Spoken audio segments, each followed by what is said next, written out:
তাই এটাই হয়েছে আমাদের ভালোবাসা। সে দীর্ঘ 10 বছর যে গবেষণা করছে ওটা আমাদের জন্যই তো করছে।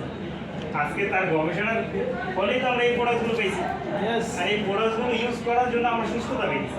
সে আরও কী করতেছে, পাশাপাশি আমাদের ইনকাম দিতেছে, তাই না? তাই তার জন্য একটা কথা হয়ে যায়। সে দীর্ঘ 10 বছর যে গবেষণা করছে শুধু মাশরুমের উপরে। মাশরুমটা দীর্ঘ 10 বছর গবেষণা করছে কত সাল থেকে? 1983 সাল থেকে, সরি 1983 সাল থেকে 1993 সাল পর্যন্ত দীর্ঘ 10 বছর গবেষণা করছে। গবেষণা করে প্রতিটা জায়গা দিয়ে মাশরুম খুঁজতে দেখে যে এক এক ভ্যারাইটিসের মাশরুম আছে। এই জায়গা থেকে মাশরুম খুঁজতে পাইছে 38,000 38,000